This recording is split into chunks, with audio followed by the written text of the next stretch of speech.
감사하며 사는 삶 내게 주신 작은 일 나눠주며. 이 시간 우리에게 주시는 하나님의 말씀은 사도행전 27장 10절에서 25절까지 말씀입니다.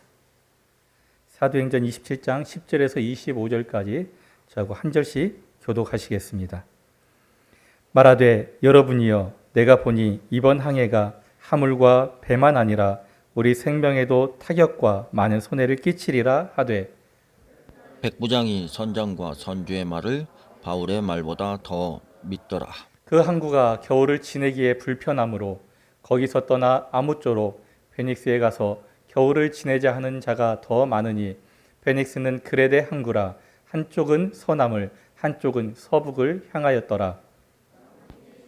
남풍이 순하게 불매 그들이 뜻을 이룬 줄 알고 닻을 감아 그레데 해변을 끼고 향해하더니 얼마 안 되어 섬 가운데로부터 유라굴로라는 광풍이 크게 일어나니 배가 밀려 바람을 맞추어 갈 수 없어 가는 대로 두고 쫓겨 가다가 가우다라는 작은 섬 아래로 지나 간신히 거루를 잡아 끌어올리고 줄을 가지고 선체를 둘러감고 쓰러지지에 걸릴까 두려워하여 연장을 내리고 그냥 쫓겨 가더니 우리가 풍랑으로 심히 애쓰다가 이튿날 사공들이 짐을 바다에 풀어버리고 사흘째 되는 날에 배의 기구를 그들의 손으로 내버리니라. 여러 날 동안 해도 별도 보이지 아니하고 큰 풍랑이 그대로 있음에 구원의 여망마저 없어졌더라. 여러 사람이 오래 먹지 못하였음에 바울이 가운데 서서 말하되 여러분이여 내 말을 듣고 그레데에서 떠나지 아니하여 이 타격과 손상을 면하였더라면 좋을 뻔하였느니라. 내가 너희를 권하노니 이제는 안심하라. 너희 중 아무도 생명에는 아무런 손상이 없겠고 오직 배뿐이니라. 내가 속한 바 곧 내가 섬기는 하나님의 사자가 어젯밤에 내 곁에 서서 말하되 바울아 두려워하지 말라. 네가 가이사 앞에 서야 하겠고 또 하나님께서 너와 함께 항해하는 자를 다 내게 주셨다 하였으니 그러므로 여러분이 안심하라. 나는 내게 말씀하신 그대로 되리라고 하나님을 믿노라. 아멘. 들고 승리하는 삶을 살아갈 수 있는 주님의 자녀 되게 하여 주시옵소서. 예수님의 이름으로 기도드립니다. 아멘. 오늘 우리에게 주신 하나님의 말씀은 사도행전 27장 10절에서 25절 말씀으로 인생의 항해 가운데라는 제목으로 우리가 또 주의 말씀을 나누기 원합니다. 요즘 세상에 각 나라마다 뉴스를 보면 대부분 빠지지 않는, 이제 조금 잠잠해지려고 하는 것 같긴 한데요. 빠지지 않는 내용이 있었습니다. 어떤 내용일까요? 바로 일본의 지진과 해일이었습니다. 아직도 여진이 조금씩 남아있고 해일이 한 번씩 일어나면서 많은 피해가 일어나고 있다고 합니다. 일본 사람들처럼 지진이나 해일에 대해서 잘 훈련이 돼 있고 또 잘 대피하는 민족도 드물다고 합니다. 그럼에도 불구하고 최근 3주 동안, 정확히 말하면 3주가 되기도 전에 5번이나 일어난 지진으로 인해서 일본이 굉장히 큰 타격을 받았습니다. 지난주 우리는 예상하지 않은 어려움을 통한 그 야곱이 그 모습을 보면서 하나님의 은혜를 나누었는데요. 오늘 우리에게 주신 하나님의 말씀에서도 역시 뜻하지 않은 어려움을 만난 바울 일행을 통해서 하나님의 말씀을 나누기 원합니다. 바울이 이제 복음을 전하다가 사람들에게 잡히게 되었고 또 여러 가지 힘든 과정 가운데에 하나님께서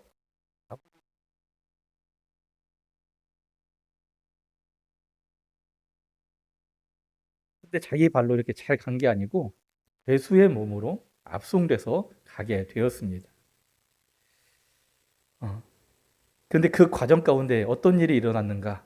우리가 그 내용을 살펴보면서 우리가 무엇을 의지하며 살아야 하는지, 또 어떻게 우리가 어떤 믿음을 가지고 살아야 할지를 깨닫고 실천하며 하나님께서 기뻐하시는 믿음의 사람으로 세워져 가기를 원합니다. 먼저 오늘 본문을 통해서 하나님께서 우리에게 주시는 메시지는 뭐냐? 첫 번째로 율리오가 사람을 의지했지만 사람이 완전하지 못함을 하나님께서 말씀하고 계십니다. 예루살렘에서 로마로 죄수들의 그 이송을 맡은 백부장이 있었습니다. 그는 율리오라고 하는 사람인데요. 율리오는 일반적인 그런 어떤 원칙을 깨고 바울에게 있어서 특별한 은혜를 베풀어 주었습니다. 그 은혜는 뭐였느냐? 우리가 읽지 않았는데 3절에 보니까 이렇게 기록하고 있습니다. 이튿날 시돈에 되니 율리오가 바울을 친절히 대하여 친구들에게 가서 대접받기를 허락하더니, 여러분 죄수가 이송할 때 혹시 보셨나요? 굉장히 철두철미하게 준비를 하고 그 다음에 그 주변에 다른 사람들이 접근하지 못하게 합니다. 왜 그럴까요? 혹시라도 접근한 사람 그 누군가의 도움을 받아서 혹시 탈주할 우려가 있기 때문에 그렇습니다. 그래서 주변에 오지도 못하게 하고 누구를 만날 수 없게 합니다. 특히 이 당시에 얼마나 개방되어 있었습니까? 지금이야 뭐 차로 이렇게 가려져 있고 그랬지만 이 당시는 개방되어 있는 그 상태로 가니까 외부의 습격을 더 많이 받았기 때문에 사람이 오는 것을 더 차단하고 그랬습니다. 간혹 이 소통을 맡은 책임자에게 뇌물을 주어서 잠시 동안 여러 삼엄한 경계 안에서 만날 수 있게 해주는 그런 이런 일이 있었지만 바울은 그런 만남이 아니었습니다. 뇌물을 주는 자들과 만남이 아니고 뇌물을 받지 않지만 찾아오는 사람을 만나게 해주는 것도 아니었습니다. 뭐라고 기록했습니까? 3절에 분명히 바울이 친절히 대며 친구에게 가서라고 기록을 하고 있습니다. 이 죄수를 풀어주고 누군가에게 갔다 오라고 보내주는 것은 있을 수 없는 일이었습니다. 그럼에도 율리오는 이 백부장 바울에게 만나고 싶은 사람을 찾아가서 만날 수 있게 해주었습니다. 이런 의미에서 바울은 백부장에게 큰 은혜를 입었고 반대로 이 율리오는 바울에게 큰 은혜를 베풀었던 사람입니다. 이 율리오가 이 백부장이 그렇게 할 수 있었던 이유는 무엇이었을까요? 바울을 믿었기 때문입니다. 이 사람은 풀어줘도 도망가지 않으리라는 이런 믿음이 없었다면 바울을 자유스럽게 움직일 수 있도록 사람들을 만날 수 있도록 해주지 못했을 겁니다. 바울이 이렇게 호의를 받은 것처럼 우리도 힘들고 어려운 일이 생길 때에 다른 사람에게 생각지 못했던 은혜와 호의를 받을 수가 있습니다. 그런 때가 있습니다. 가족에게 그럴 수가 있고요. 친구일 수도 있고 때로는 친척이다. 나와 가까이 살고 있는 바로 옆에 있는 이웃에게 호의를 받을 수도 있습니다. 또 우리가 생각하지 못했던 전혀 기대하지 않았던 사람들에게 그런 은혜를 받을 수도 있습니다. 이런 사람들이 있기 때문에 우리가 이런 은혜를 받을 수 있기 때문에 우리가 살아갈 힘을 얻고 삶의 희망을 또 용기를 가질 수도 있습니다. 그렇지만 우리는 오늘 본문에서 이 은혜를 받은 바울이 아니라 이 호송을 맡은 책임자 백부장 율리오를 한번 보기 원합니다. 그는 바울을 믿었기 때문에 큰 호의를 베풀었습니다. 왜 그랬을까? 왜 그렇게 믿을 수 있었을까? 바울의 말과 행동이 그를 신뢰하게 만들었기 때문입니다. 여러분, 우리가 살아가면서 내가 만나는 사람들에게 우리가 그리스도인이라면 내 말과 내 행동이 신뢰를 얻을 수 있어야 합니다. 아무리 말해도 사람들이 믿지 않는다. 그러면 우리가 내가 살고 있는 삶, 내가 살아왔던 시간들을 한번 반성하고 되돌아볼 수 있어야 합니다. 내가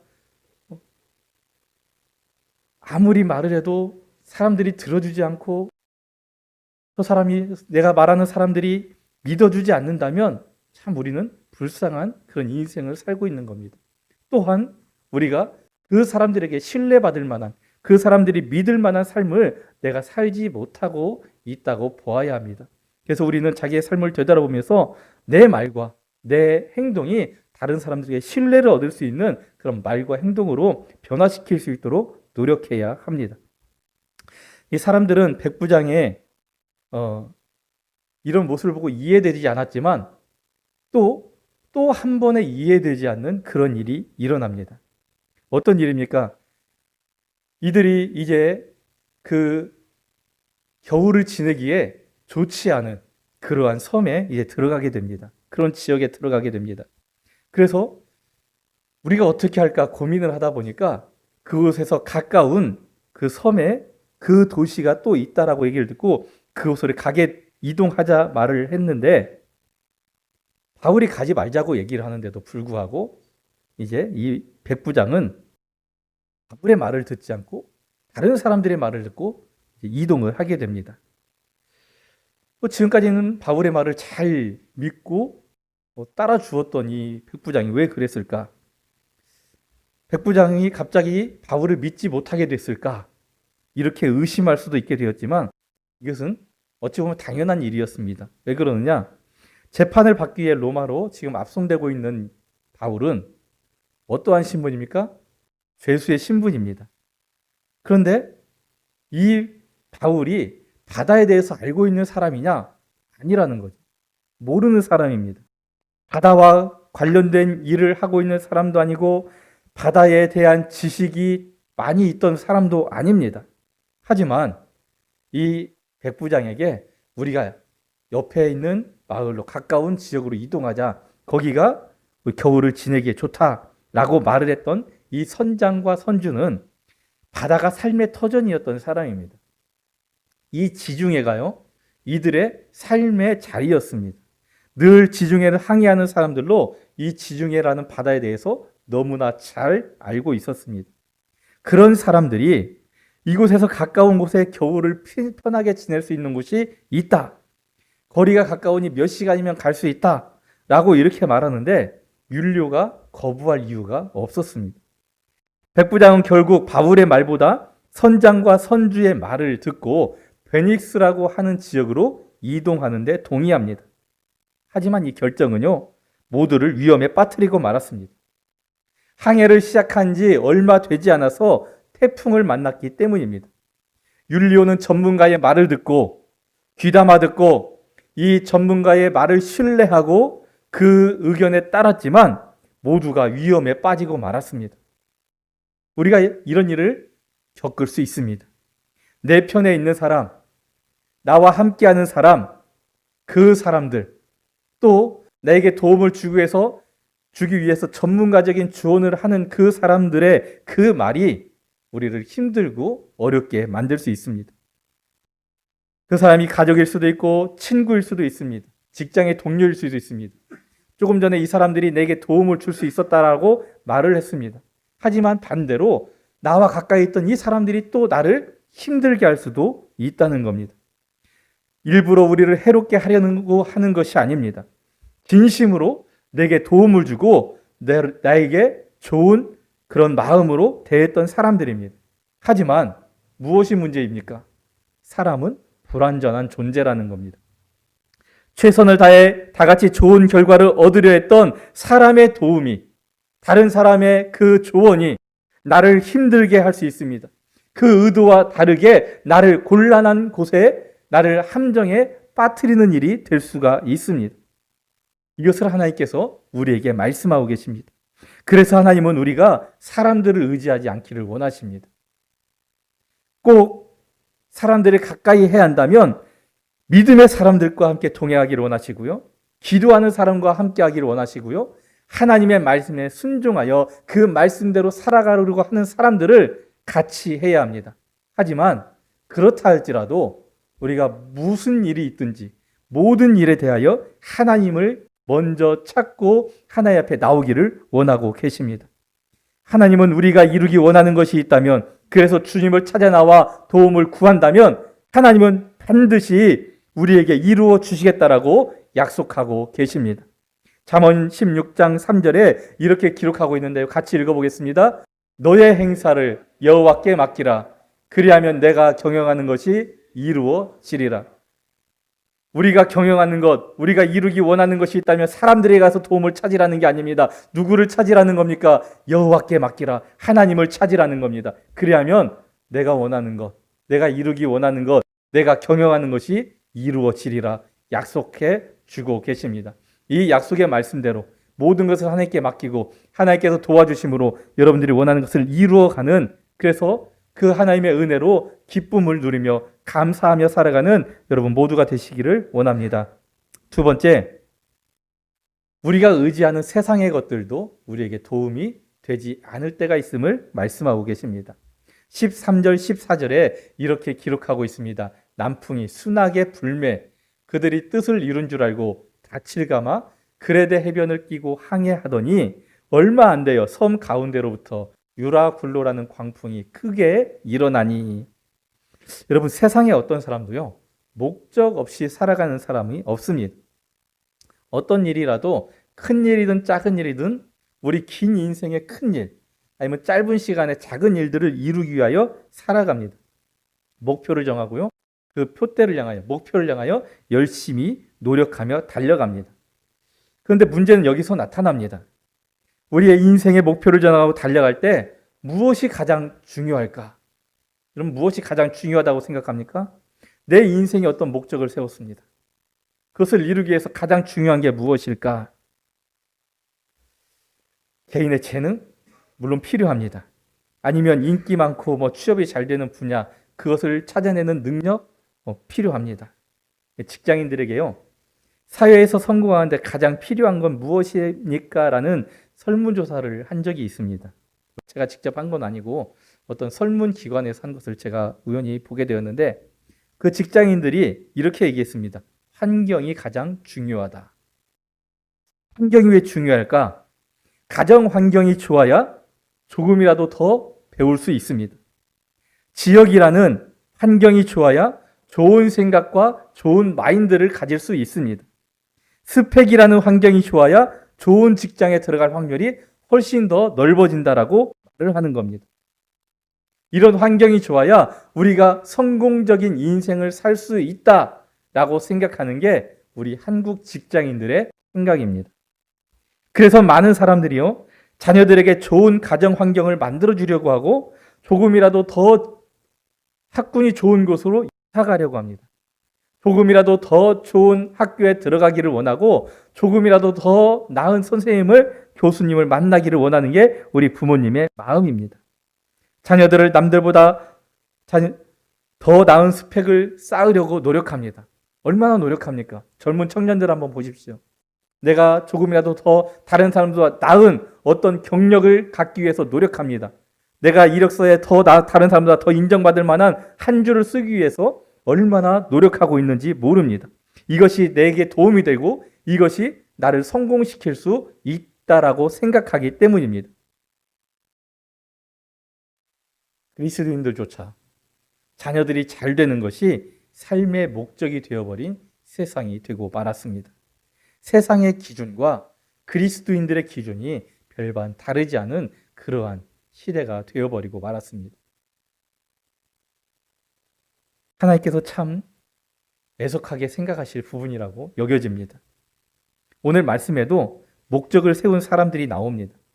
바울 일행을 태우고 있는 선장, 선주, 그리고 그 항해를 책임지고 있는 백부장입니다.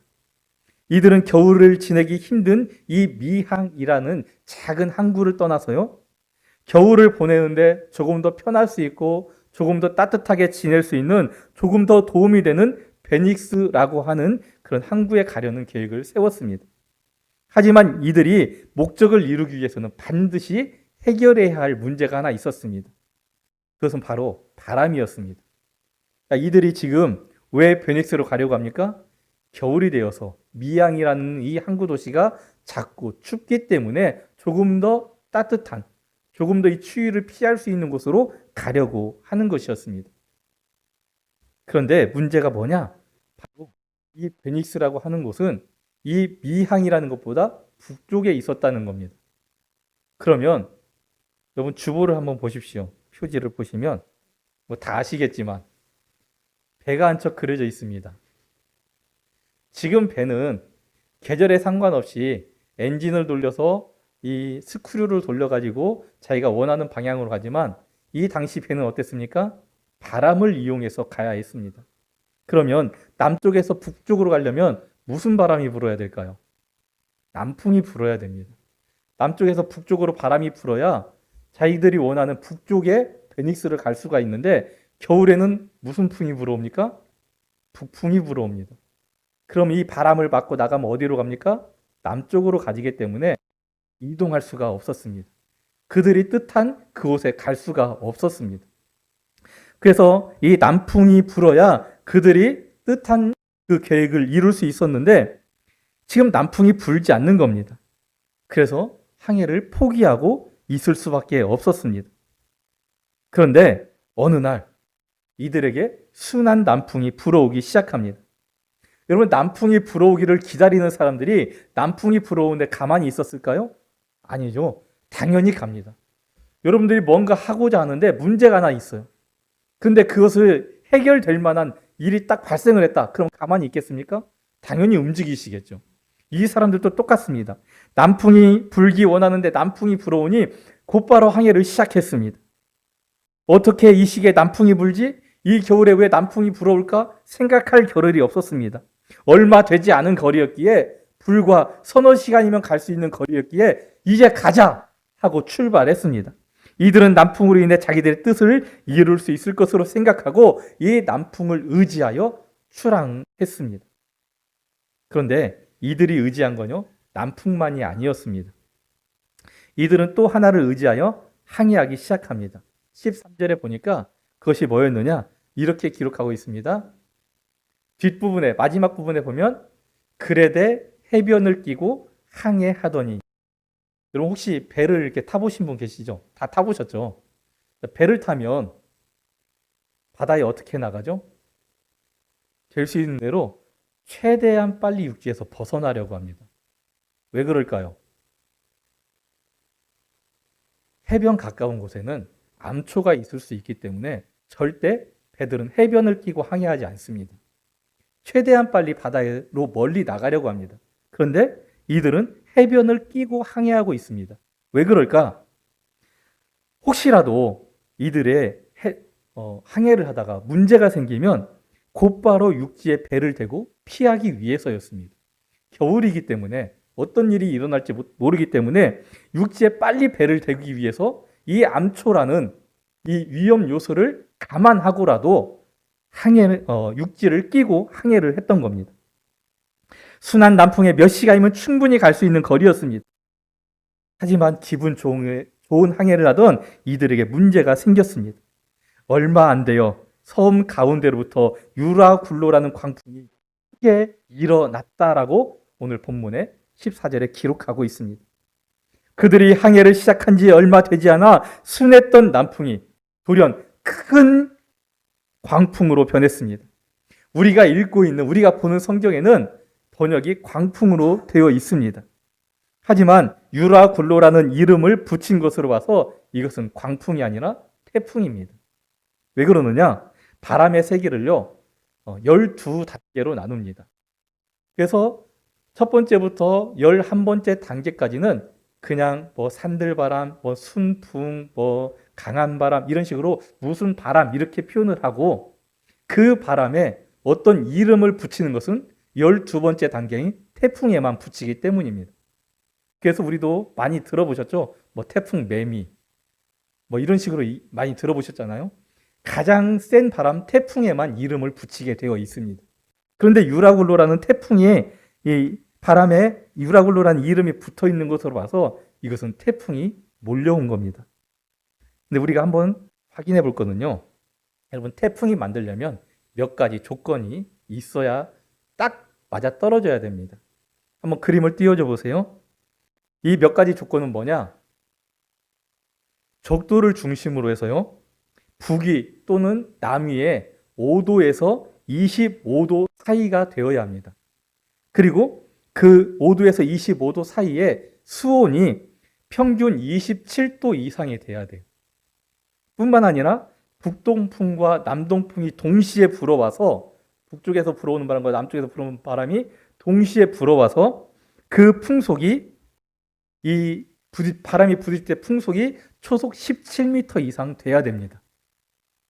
그리고 수증기가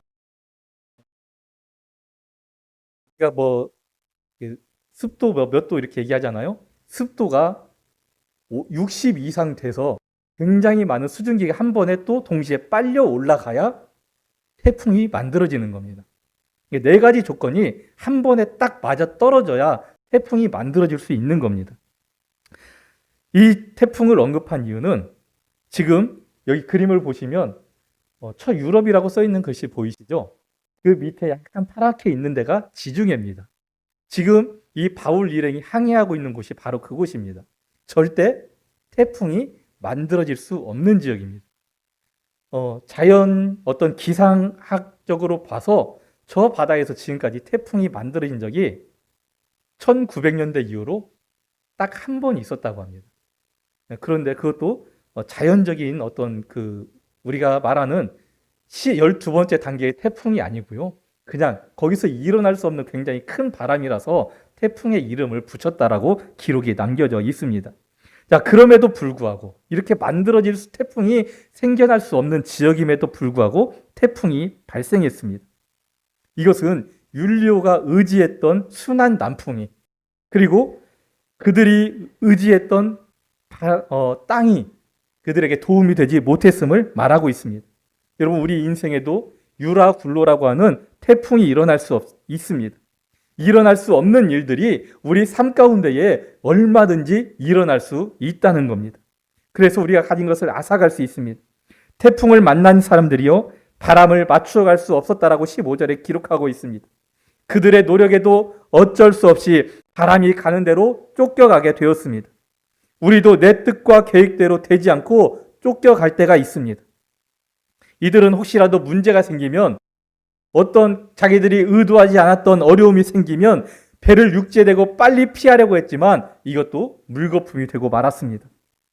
이들이 의지했던 순한 남풍 그리고 육지는 이들에게 아무런 도움이 되지 못했습니다. 이들이 의지했던 바람은요 오히려 배에 있는 것들을 버리게 만들어 손해를 보게 만들었고 그들이 피하려 했던 육지는 아예 보이지도 않게 되었습니다. 우리 인생도 그럴 수 있습니다. 내게 도움을 줄 수 있을 것 같던 환경이 그럴 수가 있고 내가 배우고 쌓아놓았던 이 지식과 경험이 그리고 애써 오른 사회적 지위가 그리고 내가 어렵게 만들어 놓은 나를 도울 수 있을 만한 사람들 이 인맥이 오히려 나에게 해를 끼치고 도움이 필요할 때 아무것도 보이지 않는 그러한 상태가 될 수가 있습니다. 여러분들이 의지하고 있는 것은 무엇입니까? 우리가 살면서 의지해야 할 것이 무엇입니까? 여러분, 솔로몬은 그 누구도 가지지 못한 지혜를 가진 사람이었습니다. 그것만 아니었습니다. 하나님께서 그가 구하지 않은 부와 명예도 주시겠다라고 말씀하셔서 그처럼 풍성한 부를 누린 사람이 없을 정도였습니다. 하지만 솔로몬은 하나님의 은혜로 시작한 왕의 자리를 자기의 지혜와 세상의 환경과 상황만을 따라감으로써 그 인생 끝자락에 이렇게 고백할 수밖에 없었습니다. 전도서 1장 2절에 이렇게 고백합니다. 전도자가 이르되 헛되고 헛되며 헛되고 헛되니 모든 것이 헛되도다. 가장 큰 지혜, 가장 많은 지혜, 이 세상 모든 사람들이 지금까지 인정하는 솔로몬의 이 지혜로운 그 입술에서 모든 것을 누리고 누구도 누리지 못했던 그 부와 그 많은 것들을 누렸던 이 솔로몬의 입술에서 헛되고 헛되다라고 고백하고 있습니다. 이 세상의 것은 헛되다라고 고백하는 솔로몬의 고백을 우리가 볼 수밖에 없습니다. 솔로몬이 의지하고 가까이 두었던 세상의 것들이 오히려 하나님께로부터 멀어져 나가게 만드는 것들이 되고 말았기 때문입니다. 우리가 세운 계획을 이루기 위해서 우리 주변과 상황이 어떤 때는 정말 이상적으로 가장 최적의 환경으로 보일 때가 있습니다. 그럼에도 주님은 우리가 그 걸음을 인도하시는 분이 하나님이심을 잊지 않기를 바라고 계십니다. 그래서 하나님과 동행하기를 원하고 계시고 하나님의 도움 가운데에 우리의 계획을 이루어 가시기를 원하는 마음에 잠언 16장 9절에 이렇게 말씀해 주고 계십니다. 사람이 마음으로 자기의 길을 계획할지라도 그 걸음을 인도하시는 이는 누구시라고요? 여호와시. 우리의 모든 발걸음을, 우리의 모든 계획을 인도하시는 분은 하나님이시라는 겁니다. 계획은 우리가 세울지라도 하나님께서 인도해 주셔야만이 이룰 수 있습니다. 세 번째, 오직 하나님만이 우리의 피난처가 되시고 우리의 도움이심을 말씀하고 있습니다. 22절과 25절에 이렇게 기록하는데요. 같이 읽어보겠습니다. 내가 너희를 권하노니 이제는 안심하라. 너희 중 아무도 생명에는 아무런 손해가 없겠고 오직 배뿐이니라. 25절입니다. 이러므로 여러분이여 안심하라. 나는 내게 말씀하신 그대로 되리라고 하나님을 믿노라. 태풍을 만난 이들은 아마 우리도 바다에 나가서 태풍을 만난다면 노력할 겁니다. 누구나 이 난관을 헤치고 살기 위해서 노력했을 겁니다. 하지만 이들의 노력에도 이들은 배를 자기들 마음대로 움직일 수 없었습니다. 바람에 그냥 맞아서 바람에 맞추어갈 수밖에 없었습니다. 우리의 인생이 그렇습니다. 내가 아무리 좋은 계획을 세우고 아무리 지금 이때다라고 싶은 그런 환경이 돼서 움직인다 할지라도 어떤 때 우리를 괴롭게 하고 우리를 힘들게 하는 이 태풍이 일어나 우리 뜻대로 이룰 수 없습니다. 그 상황 가운데에서 이 배에 있는 사람들이 어떻게 합니까? 17절에 보니까 그들이 돛을 내렸다라고 기록하고 있습니다. 연장을 내리고 그냥 쫓겨가더니 못 닻을 끌어올리고 돛을 내리고 그냥 가만히 있을 수밖에 없었습니다. 그런데 18절에 이들이 이렇게 하고 기다려도 안 되니까 무엇을 할 수밖에 없었느냐? 그들이 힘이 애쓰다가 이튿날 사공들이 짐을 어떻게 합니까? 바다에 풀어버리고 배를 조금이라도 더 가볍게 하려고 그들이 짐을 바다에 버리게 되었습니다. 그래도 해결이 되지 않았습니다. 19절에 그래서 이 사람들이 이렇게 행동합니다. 배의 기구를 그들의 손으로 내버리니라. 여러분, 사람들의 짐은 그렇다 해도요, 배의 기구라고 하는 것은 배를 항해할 때에 없어서는 안 되는 꼭 필요한 것들입니다. 하지만 살기 위해서 이것마저 다 내버려야 되는 그런 상황이 되어버리고 말았습니다.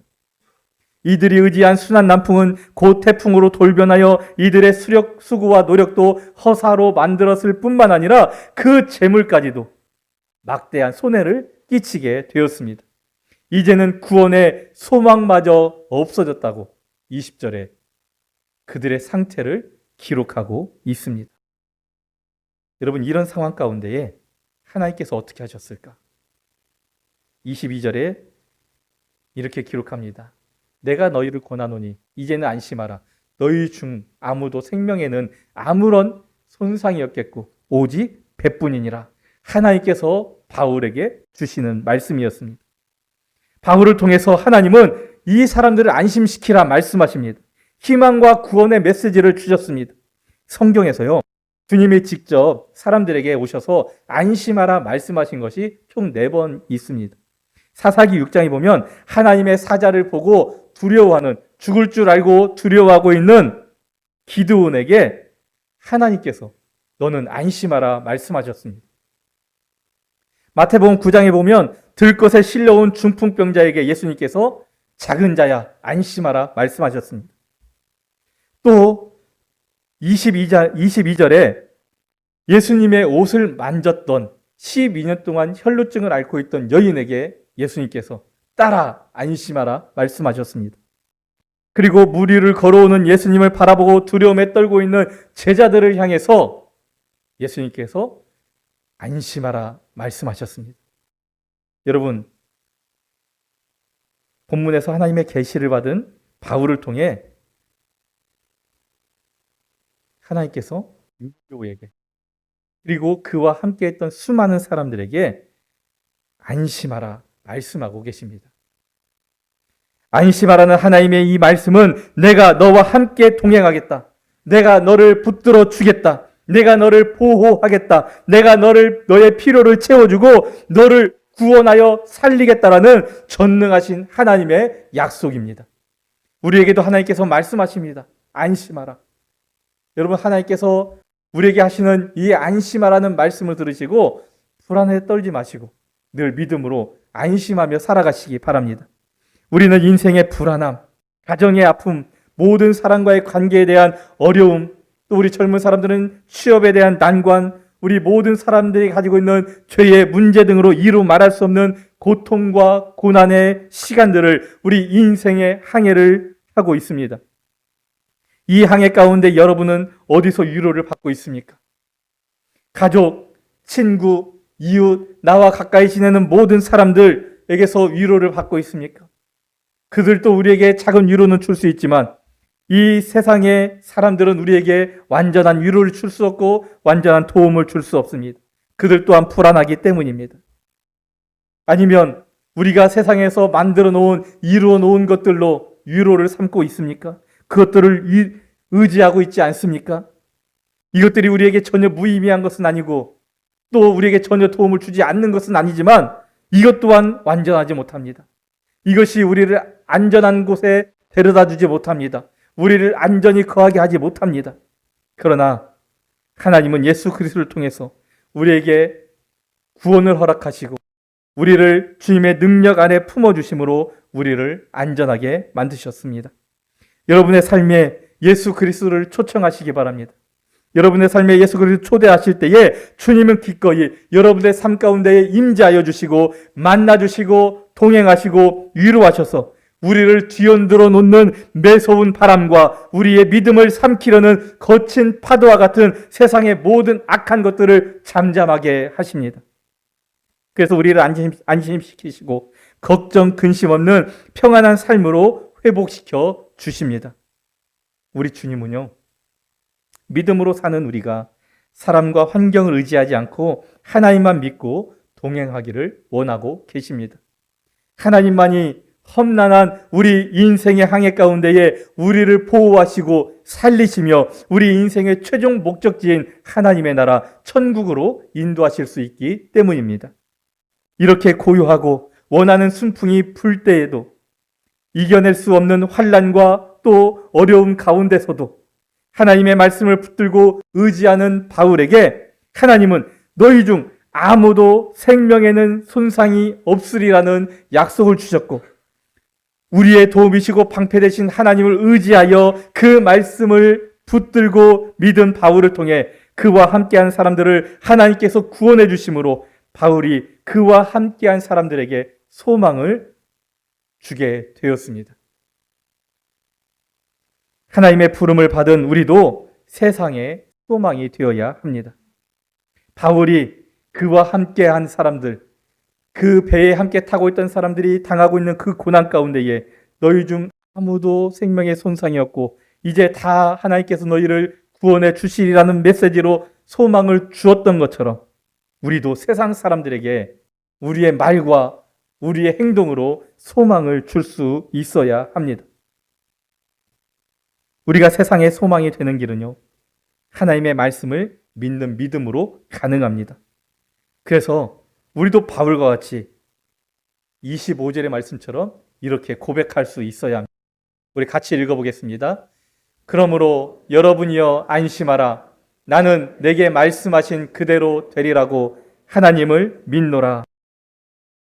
이 말씀처럼 세상을 향해 하나님의 말씀과 우리의 믿음을 선포하며 우리 모두가 세상에 소망이 될 수 있기를, 하나님의 뜻을 전하며 살아갈 수 있기를 원합니다.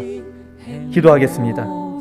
참 좋으신 아버지 하나님, 우리와 함께하여 주시고 오늘 이 시간도 하나님의 귀한 말씀, 거룩한 말씀 우리가 이라오